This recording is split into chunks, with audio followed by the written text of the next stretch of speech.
किसका अवतार है हनुमान जी? शंकर जी का। लेकिन शंकर जी ने हनुमान जी का अवतार क्यों लिया? आतताइयों का वध करने के लिए भगवान इस धरती पर भूखे भार का हरण करने के लिए अवतार लेते हैं। एक महात्मा कहते थे, भैया ये शंकर जी का अवतार क्यों हुआ? क्या जरूरत थी हनुमान जी की? अगर हनुमान जी का अवतार नहीं होता तो पृथ्वी के भार को कौन मिटाता? केसरी कुमार को अवतार हो तो नहीं, भूमि को सकल भार छिन्न में हटाता कौन? सागर को लांघ मातु सिया पास जाता कौन? अक्षय संहार खबर लौट के पर लाता कौन? अचल समेत संजीवनी को लाता कौन? पाताल जाके अहिरावण को फिर जताता कौन?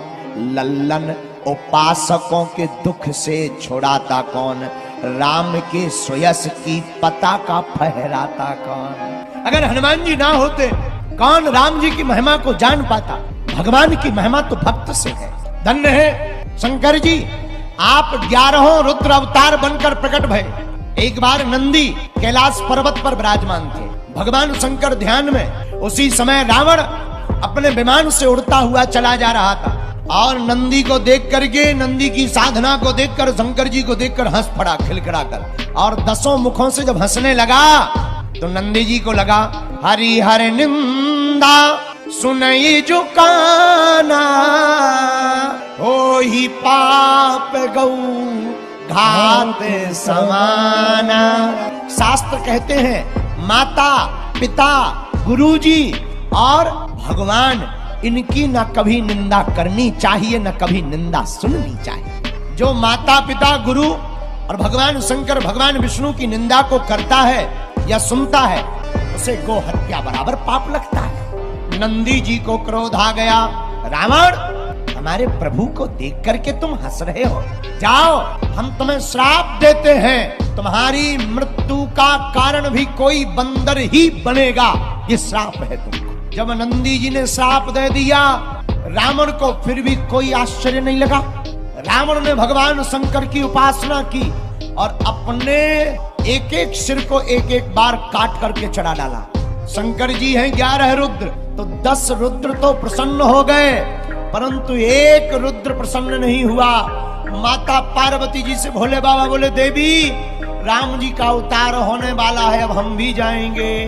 कहा अयोध्या क्या करने? अरे आपको पता नहीं, रावण का वध करने के लिए प्रभु श्री राम प्रकट हो गए, तो हम भी जाएंगे। पर माता पार्वती ने कहा कि रावण तो आपका चेला है, क्या आप अपने शिष्य का वध करोगे? पाप लगेगा। तो भगवान शंकर कहते हैं, देवी हमारे चेला रावण ने हमारे 10 रुद्रों को प्रसन्न किया है, 10 सिर को चढ़ाकर 10 रुद्रों को प्रसन्न किया, 11वां रुद्र अभी बाकी है, उसी 11वें रुद्र से हम बंदर बनकर के अवतार लेंगे और रावण की मृत्यु का कारण बनेंगे। वही 11वें रुद्र के रूप में भगवान शंकर प्रकट होना चाह रहे हैं। माता पार्वती जी ने कहा, बाबा आप बंदर बनो, हमें भी ले चलो।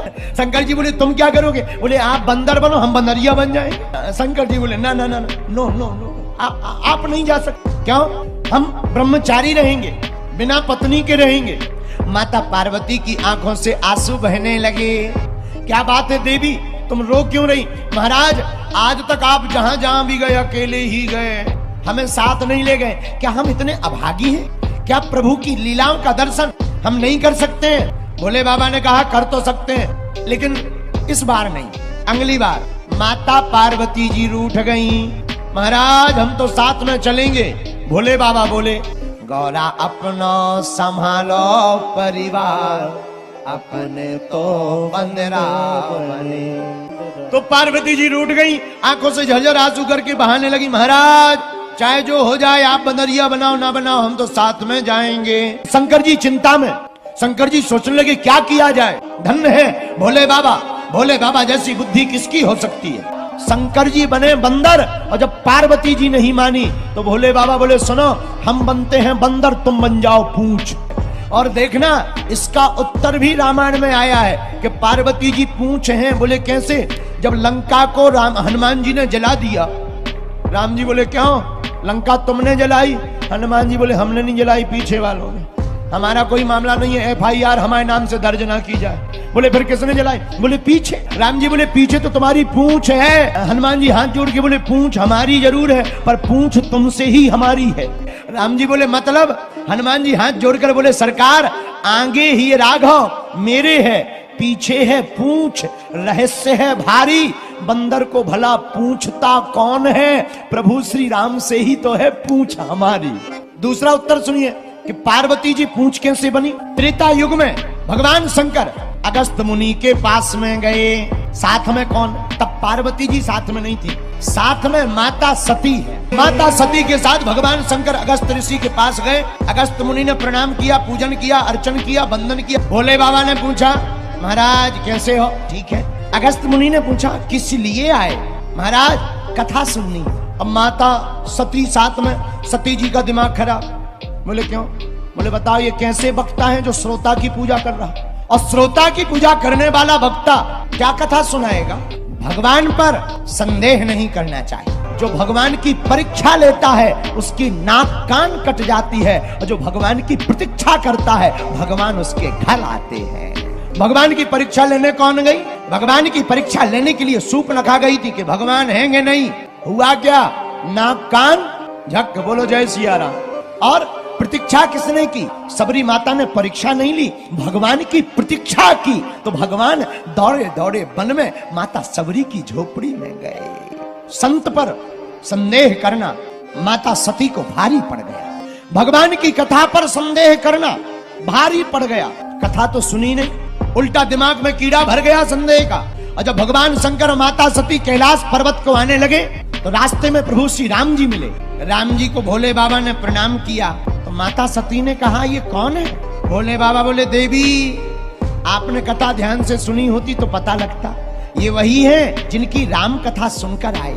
माता सती को लगा ये भगवान है जिनकी पत्नी खुद की गुम हो गई, रो रहे हैं लुगाई के चक्कर में। तो माता सती का संदेह बढ़ गया। अंततो गत्वा भगवान शंकर ने त्याग दिया। क्यों? इन्होंने सीता का भेष धारण किया, सीता का रूप बनाया राम जी के लिए कि अगर भगवान है तो परीक्षा ली जाए। सीता का भेष धारण करेंगे, और अगर ये भगवान होंगे तो पहचान जाएंगे ये सीता नहीं सती है, और अगर भगवान नहीं होंगे तो सीता सीता कहते हुए पास आ जाएंगे। लेकिन राम जी तो पूर्ण परब्रह्म परमात्मा है। जैसे ही माता सती ने सीता का भेष धारण किया, हाथ जोड़कर राम जी बोले माँ भोले बाबा कहाँ हैं? पसीना आ गया सती जी को कि हम तो बढ़िया मेकअप करके आए थे, डेंटिंग पेंटिंग, ये तो पहचान गए। अरे ये मानव नहीं, ये तो मानव रूप में साक्षात परमात्मा है। लेकिन माता सती के मन में क्षोभ उत्पन्न हो गया, मन ही मन हीन होने लगी।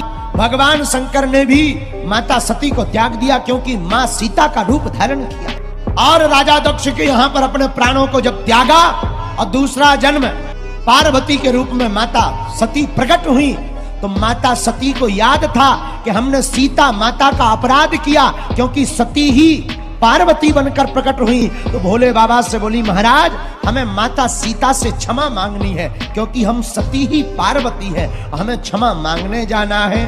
तो भोले बाबा बोले देवी माता सीता से क्षमा मांगना तो बड़ा मुश्किल है। बोले क्यों? बोले राम जी जब वन में गए थे तो माता सीता को अग्नि में वास करा दिया था। माता सीता का रूप अग्नि में बैठा है। रावण ने जिन जानकी जी का हरण किया वो माता सीता का हरण नहीं, माता सीता की छाया का हरण किया। तो मन में विचार किया क्या किया जाए।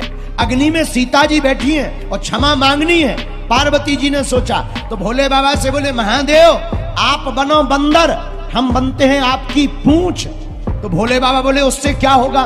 बोले जब आप लंका जाओगे तो लंका के लोग पूंछ में आग लगाएंगे, आग लगाएंगे तो अग्नि में माता जानकी जी मिल जाएंगी और हम माता जानकी जी से क्षमा मांग लेंगे, इसलिए आप हमको अपनी पूंछ बना लो। इस कथा से सिद्ध हो गया कि भोले बाबा हैं बंदर और पार्वती माता क्या है? पूंछ। और भैया रावण की मूंछ, हनुमान जी की पूंछ, और 10 मूंछों वाले रावण की हनुमान जी की पूंछ ने रावण की 10 मूंछ उखाड़ डाली। दक्षिण भारत में वेंकटेश पर्वत पर माता अंजना की साधना तपस्या से, पवन देवता की सहायता से स्वयं श्री रुद्र अवतार बनकर के हनुमान जी महाराज प्रकट हो गए।